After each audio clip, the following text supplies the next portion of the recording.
Dear Mr. Kelly, I just wanted to say thank you for, well, basically for being the best teacher I've ever had.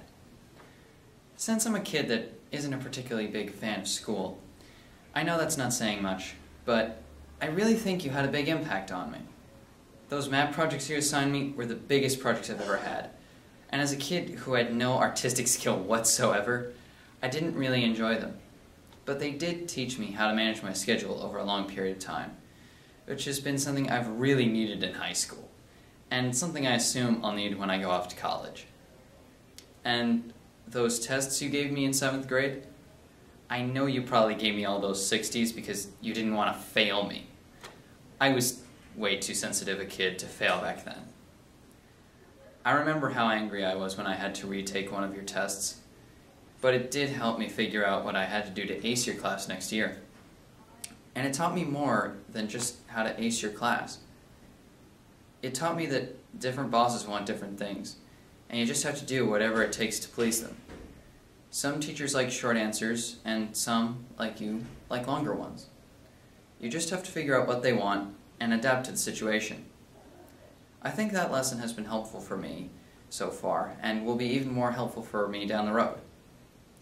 The last thing I remember about your class is all the stories you told. All of my previous social studies teachers had just droned on, basically putting me to sleep. But you made history interesting.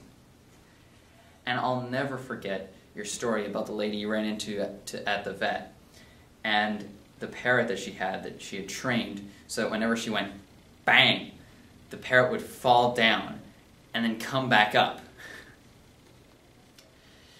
I plan on becoming a sports broadcaster when I grow up, so you could say that storytelling is a big part of that, and you were just a role model for that. But really, I think I've become quite the storyteller, just in life in general.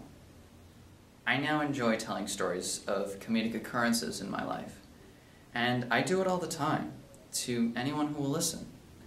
And I think you're one of the people who influenced that. My mom once told me that we are not in school, at least at this level, to learn the actual facts that we're learning. And the more time I spend in school, the more I believe that. I believe that your class was the one that I genuinely learned the most from. And one of my biggest regrets since leaving your uncle is that neither of my younger siblings will ever get to have you as their teacher, because I think they would have liked you. So, thanks for everything. Sincerely, Jesse Mayfield Sheehan, Runkle Class of 2007.